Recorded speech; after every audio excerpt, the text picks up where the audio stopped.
Toute l'actualité politique et parlementaire, c'est le journal de 19h de Public Sénat. Bonsoir à tous. Voici les titres de ce jeudi. Violences urbaines à La Réunion sur fond de protestation contre la vie chère. On nous abandonne, lance le sénateur socialiste de Lille. La réponse de Marie-Lise Panchard, la ministre de l'Outre-mer, est l'invitée du 19h. Madame Panchard, bonsoir. Alors que la tension remonte ce soir dans le quartier du Chaudron, plongé dans le noir, des barrages en feu ont été dressés. Nicolas Sarkozy déroule dans le Nord ses propositions sur le travail alors que François Hollande l'accuse de mystification. Enquête sur l'effet réel d'une éventuelle suppression de la prime pour l'emploi. Jusqu'à 6 000 € pour une prothèse de hanche. Le scandale des dépassements d'honoraires à l'hôpital avec des excès de plus en plus grands de certains mandarins. Ce sera le débat tout à l'heure du 19h avec notamment Marie-Jeanne Husset de 60 millions de consommateurs qui publie une enquête réquisitoire. Étienne Cagnard, le président de la Mutualité française, et Frédéric Valtou, le président de la Fédération hospitalière de France. Un assassinat, c'est le mot choisi aujourd'hui par le chef de l'État pour qualifier la mort des deux journalistes, Rémi Hochlik et Marie Colvin, en Syrie, alors que la population des quartiers rebelles de Homs lance sous les bombes un dernier cri de détresse. La reporter du Figaro, Edith Bouvier, blessée hier, a posté aujourd'hui ce message sur le net. On l'écoute. Bonjour, je suis Edith Bouvier, journaliste française en reportage en Syrie avec un groupe de journalistes. Nous sommes le jeudi 23 février, il est presque 15h de l'après-midi. Nous avons été blessés dans une attaque hier, mercredi matin, avec le groupe de journalistes, dans lequel Marie Colvin et Rémi Hochlik ont été tués. Moi, j'ai la jambe cassée au niveau du fémur, dans le sens de la longueur entièrement, et dans le sens horizontal également. J'ai besoin au plus vite d'être opérée. Ici, les médecins nous ont très bien traités autant qu'ils le peuvent, seulement ils ne peuvent pas pratiquer d'opération chirurgicale. Donc j'ai besoin au plus vite de la mise en place d'un cessez-le-feu, d'une voiture médicalisée ou en tout cas en bon état qui nous conduise jusqu'au Liban et d'être traités dans les plus brefs délais. Voilà pour ce témoignage donc d'Edith Bouvier. Alain Juppé a demandé aujourd'hui aux autorités syriennes d'organiser l'évacuation sanitaire de notre consoeur du Figaro. Ce qui se passe est chaque jour plus révoltant, honteux, scandaleux, déclare le ministre des Affaires étrangères, alors que la question du rapatriement des corps des victimes hier, évidemment, se pose également. Il n'avait pas pris le train depuis le début du quinquennat et ce fut une belle pagaille ce matin, gare du Nord à Paris, lorsque le président candidat s'est présenté pour prendre son TGV pour Lille. Le train est parti avec 20 minutes de retard à la suite de la présence d'un colis suspect. Nicolas Sarkozy tient donc un meeting à Lille avec la participation remarquée de Rachida Dati. Après avoir défendu la valeur travail et l'apprentissage tout au long de sa journée dans le Nord, il n'a pas manqué, bien sûr, lors de son meeting il y a quelques instants, de dénoncer dans la ville de Martine-Aubry le partage du travail. Une guerre de chiffres l'oppose à François Hollande sur sa proposition d'alléger les charges et de supprimer dans le même temps la prime pour l'emploi. Quand Nicolas Sarkozy promet 1 000 € par an en plus à 7 millions de salariés, le gain n'est estimé qu'à 3 € par mois par François Hollande. Public Sénat a refait les calculs. Bérangère Dinglar. 1 000 € de plus par an pour 7 millions de salariés, c'est ce que promettait hier soir Nicolas Sarkozy. Une mesure qui coûterait 4 milliards que le candidat UMP propose de financer par deux choses. La suppression de la prime pour l'emploi, soit 2,8 milliards d'euros. La hausse de la taxation sur les revenus financiers, soit 1,2 milliard. Des chiffres qui résistent mal à l'analyse des spécialistes. Oui, 4 milliards pour 7 millions de salariés, ça fait 570 €. Mais en fait, on ne peut pas prendre toutes les 4 milliards puisque ça se ferait par redéploiement de la prime pour l'emploi qui, pour 2012, est estimée à 2,8 milliards. Donc si on prend en compte que les 1,2 milliards supplémentaires, ça serait que 170 € supplémentaires en 2012-2013. Quant au public visé, il est sensiblement le même que celui concerné par la prime pour l'emploi, à savoir les salariés gagnant entre 1 200 et 1 400 € par mois. Seule différence, les travailleurs à temps plein seraient au final plus avantagés que les travailleurs à temps partiel. Il s'agit donc essentiellement de redéployer la prime pour l'emploi récemment critiquée par la Cour des comptes. Elle fonctionne en effet un peu comme un crédit d'impôt, c'est-à-dire qu'elle est versée aux ménages en une fois et extrêmement tard. Et si on veut avoir un effet incitatif, il conviendrait sans doute de la mensualiser. Donc la mensualiser et la recentrer vers ceux qui en ont besoin. Je pense que là aussi on touche à quelque chose qui est important. Ce que soulignent également les économistes, c'est que le montant de la prime pour l'emploi a lui-même baissé ces dernières années. Entre 2008 et 2013, l'aide aux bas salaires diminuerait même de 500 millions d'euros. Aujourd'hui, Nathalie Kosciusko-Morizet a démissionné du gouvernement pour éviter, a-t-elle dit, tout mélange des genres. Elle est donc devenue officiellement, vous le savez, la porte-parole du candidat Nicolas Sarkozy. Matignon récupère la politique environnementale, le signe, selon l'équipe d'Eva Joly, d'un désintérêt croissant de l'UMP pour l'écologie et les questions environnementales. Une mise en garde sénatoriale qui doit être entendue par toutes les familles. La sexualisation précoce des enfants, notamment des jeunes filles. Chantal Joanneau s'est intéressée au phénomène des petites Lolitas, parfois encouragées par les parents, en tous les cas opportunité d'un certain commerce, comme le montre ce reportage dans un spa qui offre à certaines heures, notamment le mercredi, des soins dès l'âge de 6 ans. Flora Sauvage. Des petites filles dans des tenues sexy et des postures lascives en photo dans les magazines. Le phénomène d'hypersexualisation semble prendre de l'ampleur. Chantal Joanneau a réalisé une quarantaine d'auditions pour tenter de cerner le problème. Ce matin, la sénatrice de Paris dévoilait son rapport devant la délégation aux droits des femmes avant sa remise officielle à la ministre Roselyne Bachelot le 5 mars. Les enfants ne sont que le reflet, mais il y a une hypersexualisation de l'ensemble de la société. 2, il y a une réapparition des stéréotypes de genre dès le plus jeune âge, dont vêtements pour bébés, les jouets. Et troisièmement, ce qu'on voit aussi très bien, c'est qu'il y a une très forte pression marketing autour d'un concept de préadolescent qui n'existe en réalité pas. Hein. C'est une construction purement marketing afin effectivement de créer des mini-femmes et des mini-hommes. Et dans ce salon de beauté pour enfants, on accueille les petites filles à partir de 6 ans. Manucure, pédicure ou conseils de beauté sont dispensés, moyennant la somme de 39 €. Ce qu'elles aiment, c'est être toutes ensemble, toutes les copines, se faire les mains, se faire les pieds là sur le bac, et aussi se faire masser la tête. Et on leur fait les tatouages, mais pas au henné, avec des paillettes. Aujourd'hui, de plus en plus de marques de lingerie proposent, après les strings pour fillettes, des soutiens-gorge rembourrés, une dérive aux yeux de Chantal Joanneau. Dans son rapport, la sénatrice de Paris préconise une meilleure sensibilisation des parents sur la question et la mise en place d'études sur l'hypersexualisation. Une troisième nuit de troubles redoutée à La Réunion après des affrontements répétés entre des centaines de jeunes et les policiers, des blessés, des interpellations et à nouveau une cristallisation sur le thème de la vie chère. Avant d'en parler avec la ministre de l'Outre-mer, voyons ces images commentées par Marie Lebon. À Saint-Denis, dans le quartier du Chaudron, mais aussi dans les communes du Port et de Saint-Benoît, des groupes principalement de jeunes se sont heurtés pour la deuxième nuit consécutive aux forces de l'ordre. La rue est devenue le théâtre de manifestations, de violences urbaines, faisant 4 blessés et entraînant de nombreuses interpellations. Les raisons de cette colère, la vie chère et plus précisément le coût de la vie, supérieur à celui de la métropole, dans une île où la moitié de la population vivrait au-dessous du seuil de pauvreté. Cette crise s'est répercutée au Sénat, où le socialiste Michel Vergoz interpelle vigoureusement la ministre de l'Outre-mer. Près de 60% de la jeunesse réunionnaise n'a aucun rendez-vous utile le matin lorsqu'il se réveille. Vous les avez exclus, monsieur le Premier ministre, du travail. Que préconisez-vous pour répondre aux angoisses et à la désespérance de tout un peuple d'une région qui fait partie intégrante de la nation française? Pour lui, le gouvernement doit rapidement ouvrir le dialogue. Expression d'un malaise qui couve depuis plusieurs mois dans les territoires d'outre-mer. Plusieurs sénateurs, dont le Guyanais Georges Patient, ont quitté l'hémicycle après la réponse de Marie-Luce Panchard. Marie-Luce Panchard, bonsoir et merci d'être avec nous. Alors vous êtes évidemment directement interpellée par ces événements qui se poursuivent ce soir en tant que ministre de l'Outre-mer. Est-ce que vous comprenez d'abord ce qui se passe ?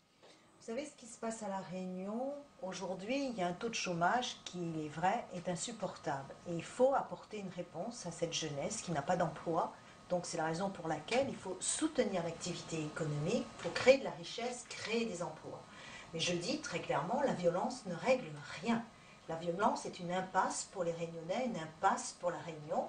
Et je dis tout de suite, attention, en cette période électorale, de ne pas faire de la récupération politique. On a vu ce qui a pu se passer en 2009. Il ne faudrait pas qu'au bout du compte, ce soit les Réunionnais qui se trouvent en difficulté, parce qu'aujourd'hui, c'est vrai, on dit tout et son contraire. Ce n'est pas en baissant les prix, alors que les prix n'ont pas augmenté de manière significative par rapport à la métropole, qu'on va régler le problème du chômage. Il faut qu'on se mette tous autour d'une table, il faut qu'on essaye effectivement de trouver des solutions ensemble. Et d'ailleurs, je me félicite ce soir de voir beaucoup d'élus responsables appeler au calme. J'en appelle au calme. D'accord, vous en appelez au calme, vous mettez en garde contre toute tentative de récupération. Vous visez là, donc, j'imagine, l'opposition de gauche, mais pour l'instant, ce sont des jeunes qui manifestent et qui ne sont poussés par personne, a priori. Ce ne sont pas que des casseurs, ce sont des jeunes qui, comme on le dit dans le quartier du Chaudron, sont au bout du rouleau. Mais si vous dites des contre-vérités aux jeunes, si vous dites aux jeunes que lorsqu'on va baisser le prix du carburant, on va en même temps baisser tous les prix à La Réunion, vous créez une forte frustration. Et je crois qu'il faut tenir un discours de vérité aux jeunes.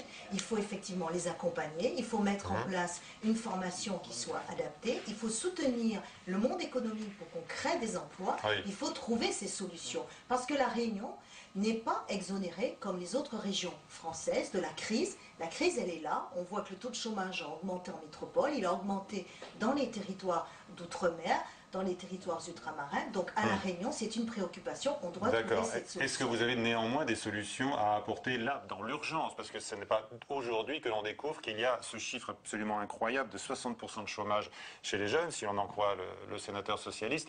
Par exemple, sur les prix de l'essence, l'opposition dénonce un monopole des pétroliers. Est-ce que vous avez pris contact avec eux? Écoutez, sur le prix du carburant, vous voyez bien qu'il y a une flambée du cours du baril et que le prix du carburant, c'est une question qui se pose pour tout le territoire national parce qu'il a considérablement augmenté en métropole. Et je dis qu'à La Réunion, il est à un niveau comparable à la métropole et même sur le gazole, nous sommes à un niveau inférieur.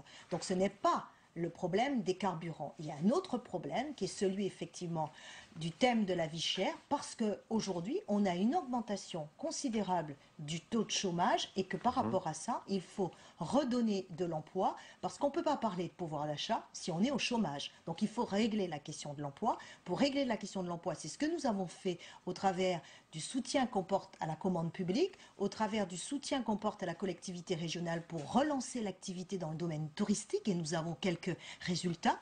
Donc profitons de ces résultats, ne brisons pas, je dirais, les premiers indicateurs qui nous montrent que effectivement, et je pense que dans quelques jours nous aurons des chiffres qui nous montrent que la situation va un peu mieux. Au contraire, trouvons ensemble les solutions, et il y aura une réunion demain à la préfecture, à ma demande. J'ai tout à l'heure une conférence avec le préfet Michel Lalande pour essayer de trouver des solutions de manière à être vraiment à côté des réunions. Est-ce que vous allez sur place? Est-ce que vous avez l'intention de Pour l'instant, vous-même, vous l'avez dit, la situation est préoccupante sur le point de l'ordre public. Je crois qu'il ne faut pas qu'une ministre soit là pour compliquer les choses. Ce serait jeter de l'huile sur le feu. Pas simplement. Je crois qu'aujourd'hui, le préfet Michel Lalande doit faire respecter l'ordre, doit assurer la sécurité des biens et des personnes. Le moment venu, en fonction des éléments, j'apprécierai. Mais ce n'est pas parce que je suis à Paris que je ne suis pas au fait et je ne suis pas la situation. La nuit qui vient de tomber sur l'île de la Réunion, je le disais tout à l'heure, à nouveau des barrages enflammés et à nouveau des jeunes dans les rues? Vous savez, il faut être très prudent quand une violence commence, surtout avec des jeunes. Il faut faire très attention. Ce que je me félicite ce soir, c'est que la grande majorité de la classe politique en appelle au calme, parce que la violence n'est pas une réponse pour les Réunionnais. Donc pas de récupération. Pas de récupération politique, surtout pas, parce que je vois aujourd'hui que le PS prendrait une lourde responsabilité si tous nos territoires, tous nos départements d'outre-mer s'enflammaient autour de cette question de la vie chère. Je crois qu'il faut faire attention avec des sujets aussi sensibles que ceux-là. D'accord. Néanmoins, je vous donne quand même la prise de position du député socialiste Victorin Lurel, qui est chargé de s'exprimer au nom de tous les territoires ultramarins, comme l'on dit. Il vous soupçonne en fait d'avoir abandonné vos dossiers en raison de la campagne électorale. Écoutez, je suis là ce soir et vous voyez, je vais avoir une réunion tout à l'heure. Par contre, je trouve particulièrement choquant de faire croire aux ultramarins que les compagnies pétrolières font des bénéfices sur le dos des ultramarins alors que le prix du pétrole a augmenté pour tous les Français. Et je pense que quelque part, Victorin Lurel aussi allume le feu et c'est pas très responsable. Marie-Luce Panchard, merci d'avoir été avec nous ce soir. Toute autre chose maintenant, cette enquête fouillée de 60 millions de consommateurs qui relance le scandale des dépassements d'honoraires à l'hôpital. Nous avons 3 invités pour en débattre et puis pour vous donner des conseils dans un instant. Sachez que certains chirurgiens et autres spécialistes, ils ne sont pas majoritaires, mais ce sont les plus réputés, abusent au-delà du raisonnable.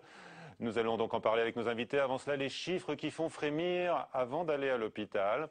Nathalie Guilluard avec Elisa Bertholomé. Des dépassements d'honoraires qui s'élèvent à plus de 2 milliards d'euros au niveau national. Des écarts de factures qui peuvent aller de 1 à 10. Un scandale pour la sécurité sociale, mais aussi pour les associations de patients qui font les frais de ces pratiques abusives. Quand vous devez laisser 3 à 4 000 euros pour une intervention chirurgicale dans le secteur privé à l'hôpital, alors que dans le secteur public de l'hôpital, vous n'auriez pas laissé de dépassement d'honoraires, c'est pas acceptable. Je veux dire, il y a un moment donné où ça devient indécent. Surtout quand vous appliquez le même dépassement d'honoraires à une personne qui a les moyens et à celle qui n'a pas les moyens. Selon le Code de la santé, les honoraires du médecin doivent être déterminés avec tact et mesure. Une définition vague qui encourage des abus. Une opération du genou, par exemple, peut coûter 555 € au tarif conventionné de l'hôpital public, à 6 105 € si l'acte est réalisé dans le secteur privé de l'hôpital. C'est en 1958 que la loi Debré a permis d'introduire à l'hôpital public une activité libérale, une loi qui accorde aux praticiens le droit d'exercer cette activité durant 20% de leur temps. Une législation inchangée depuis, mais les pratiques, elles, ont évolué. Des pratiques qui ont souvent été raisonnables et qui aujourd'hui, de toute évidence, dérivent. S'il ne peut pas y avoir consensus pour stopper ces dérives, il faudra bien que la loi vienne les limiter. Les chirurgiens dénoncent de leur côté un problème de rémunération et se défendent d'une généralisation des abus. Selon eux, seuls certains pontes de la médecine en profiteraient. Avec nous donc Marie-Jeanne Husset, bonsoir, directrice de 60 millions de consommateurs qui relance de façon spectaculaire ce débat sur les dépassements d'honoraires, vraiment une enquête fouillée avec des chiffres précis. Frédéric Valteau est avec nous, bonsoir. Président de la Fédération hospitalière de France, et Étienne Cagnard, bonsoir. Bonsoir. Vous êtes le président de la mutualité française, car les mutuelles évidemment sont appelées à la rescousse par les patients. Est-ce que vous payez toujours et dans quel état d'esprit? Vous allez nous le dire dans un instant. Marie-Jeanne Husset d'abord, vos chiffres donnent le tournis?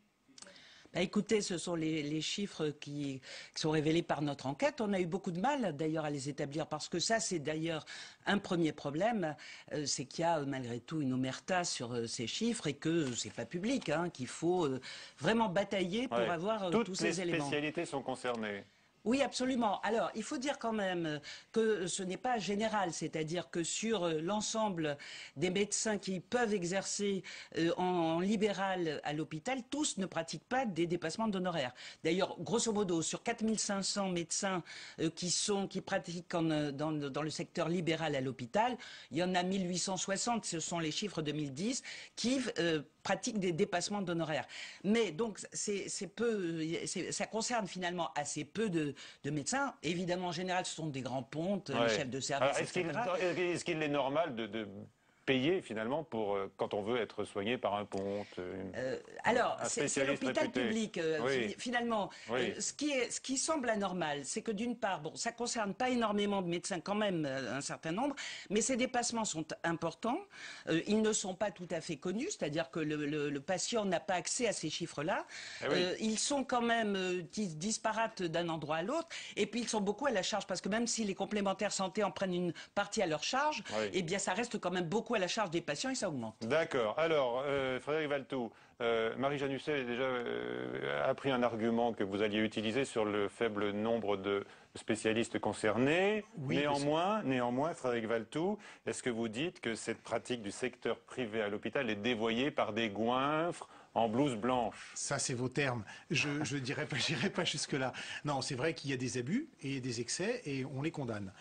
Parce que d'abord, ils sont contraires aux valeurs du service public qui est d'accueillir tout le monde et sans discrimination aucune et surtout pas de ressources pour, là, c'est raté pour les parce malades. que l'hôpital ne peut Alors, pas c'est accueillir raté. tout le monde parce cas. que forcément, ça pose un problème d'accès aux soins pour certains. On parle de quelques cas. 4500 médecins qui font du secteur libéral sur les 40 000 médecins hospitaliers. Donc on a déjà 40 000 médecins dans les hôpitaux. Il y en a 4500 qui font du libéral et sur les 4500 de libéral, vous l'avez dit, il y en a quelques centaines qui sont dans les abus. Donc, vous voyez, non, 1800 qui font du libéral sur le secteur 2 et effectivement, c'est quelques centaines qui ont des dépassements d'honoraires. Secteur 2, ça veut dire dépassement d'honoraires. En tout cas, les dépassements excessifs, si on en croit ce qu'a dit le directeur de la CNAM, c'est quelques centaines. Bref. Bon, donc en fait, là, on est face à une médecine à deux vitesses, il faut le dire, à l'hôpital. Quelques cas particuliers. Il faut dire qu'on est face à une médecine à deux vitesses, donc.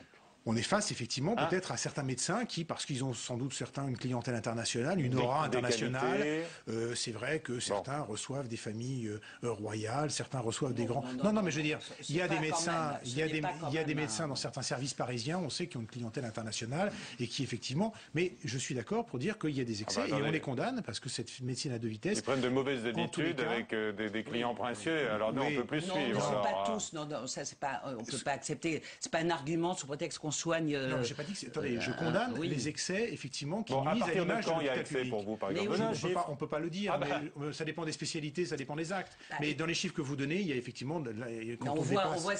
On donne les chiffres, y compris régionaux, mais en moyenne, les dépassements, c'est pour une moyenne, pour 40 actes les plus fréquents, c'est quand même 2,4, on paye 2,4 fois le tarif de la sécurité sociale.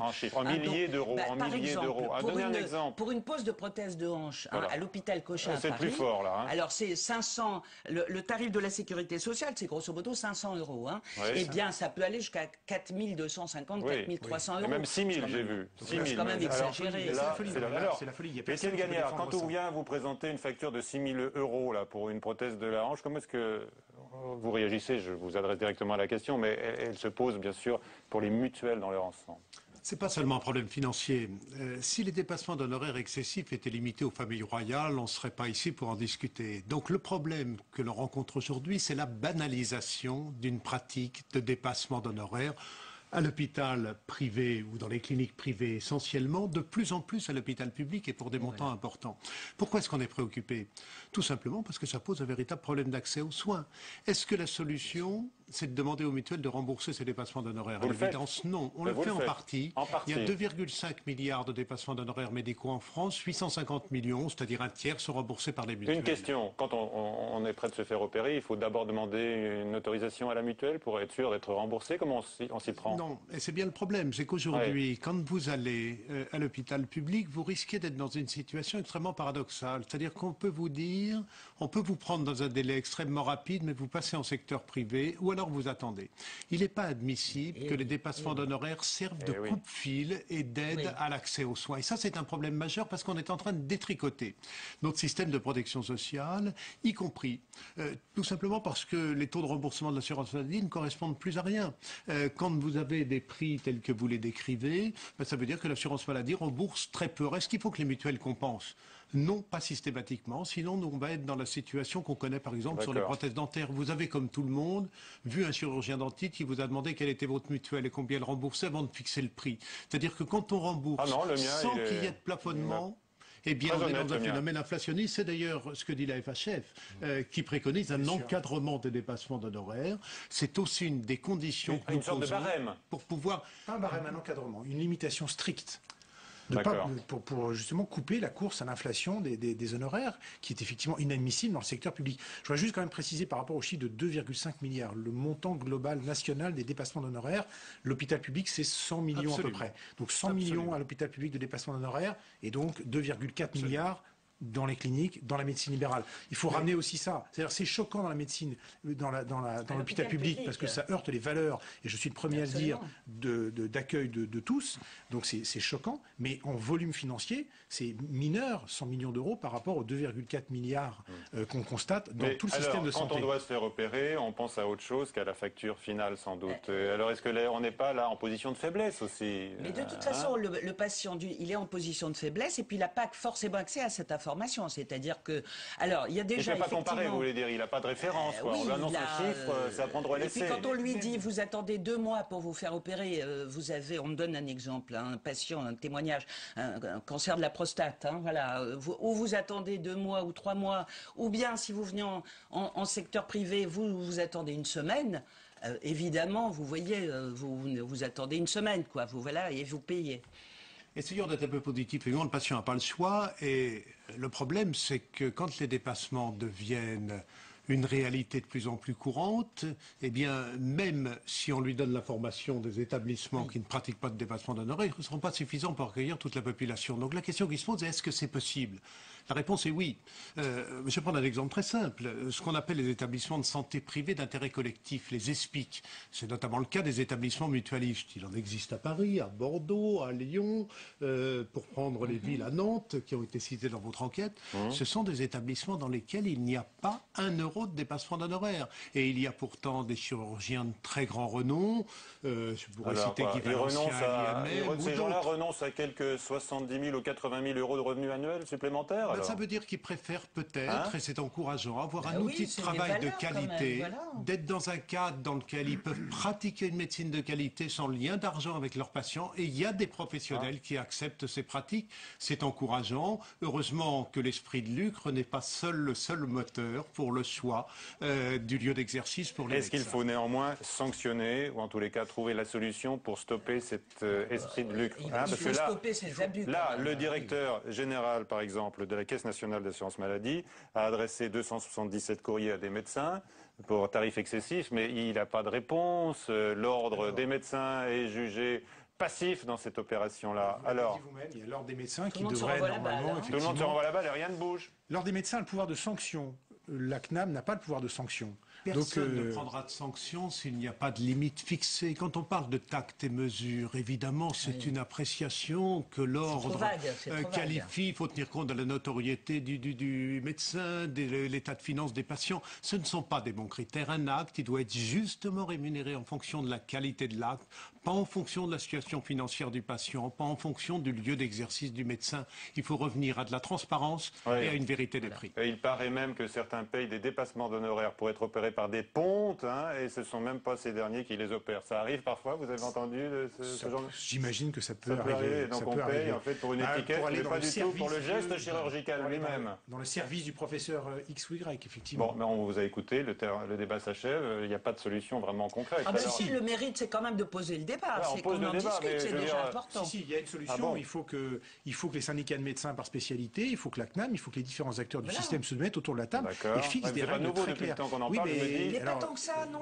Je me dis que 60 millions de consommateurs vont encore pouvoir faire un dossier spectaculaire dans 6 mois, dans un an. On va suivre ça, bien évidemment. Il faut qu'ils le fassent sur les cliniques. Mais c'est intéressant aussi. Les mutuelles sont prêtes à prendre leurs responsabilités pour mieux rembourser, à condition qu'on soit dans un cadre maîtrisé, opposable et transparent. Voilà.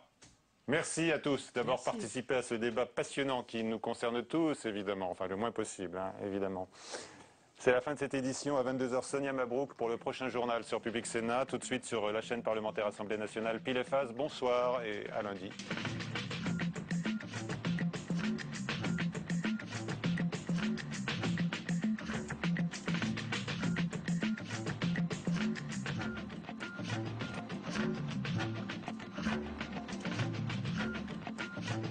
Police de proximité, vidéosurveillance, chiffres de la délinquance. Dans ce numéro d'Enjeu 2012, nous allons parler sécurité. Avec des invités, bien sûr, des reportages, des analyses. À quelques semaines du premier tour, nous allons essayer de faire le point sur une thématique restée encore bien discrète dans la campagne présidentielle. Enjeu 2012, ce soir à 23h sur Public Sénat. Qui est responsable du désastre de Dien Bien Phu? Être installé là pour attendre que les gens viennent nous taper dessus, c'était sûr qu'on allait prendre une trempe. À force de sous-estimer l'ennemi. Eh bien, on a cru qu'on allait gagner la bataille de Dien Bien Phu, et même les combattants qui étaient dans le camp tranché disaient pourvu qu'ils attaquent. À l'aide d'archives et de témoignages, Patrick Jeudi revient sur cette terrible bataille qui marqua la fin de la présence française en Indochine. C'était épouvantable. Mais alors là, ça a été la stupeur. La stupeur. Dien Bien Phu, le rapport secret, samedi à 22 h sur Public Sénat.